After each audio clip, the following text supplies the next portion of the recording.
In the grand mansion that overlooked the city, there lived a man whose life seemed perfect from the outside, yet was broken from within, a widowed millionaire named Richard, a man once admired for his success, his generosity, and his radiant family, but now consumed by grief ever since his beloved wife passed away in a tragic accident, leaving him alone with two infant daughters, fragile twins named Emily and Grace, who carried their mother's smile but also the heavy silence of loss.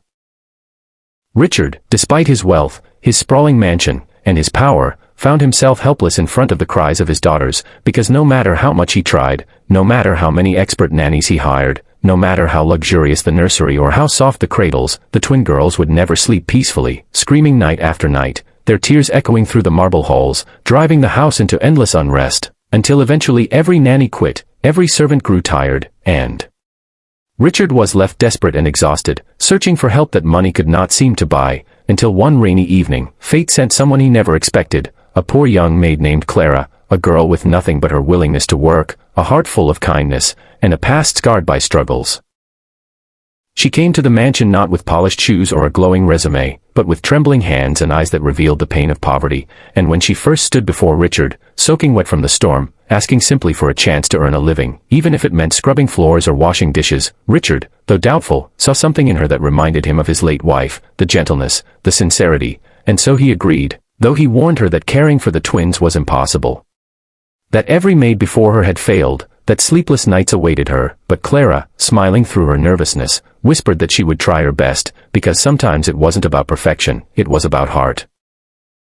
That very night, Clara walked into the nursery where Emily and Grace were screaming uncontrollably, their tiny fists clenched, their red cheeks drenched in tears, and instead of panicking, instead of calling for help, Clara slowly approached the crib, hummed a soft lullaby she remembered from her own childhood, a song her late mother used to sing when hunger and hardship kept her awake, and gently held both twins in her arms, rocking them slowly, her voice trembling at first but then growing steady, and to everyone's shock, especially Richard, who watched silently from the door, the babies calmed, their cries softened, and within minutes, they both closed their eyes and drifted into sleep, something no nanny, no doctor, no therapist had managed to achieve since their mother's death. Richard's heart skipped, his eyes watered, because in that moment he saw not just a maid, but a miracle, and from that night forward Clara became more than a servant. She became the one person who could soothe the twins, the one who brought peace to the house, the one who gave Richard a glimpse of hope he thought he had lost forever. But her journey was not easy, because though the babies clung to her and the house slowly filled with laughter again, the wealthy relatives of Richard began whispering, doubting her intentions, calling her an opportunist, warning Richard that a poor maid could never truly belong in their world. Yet Clara ignored the whispers, focused only on the girls, spending sleepless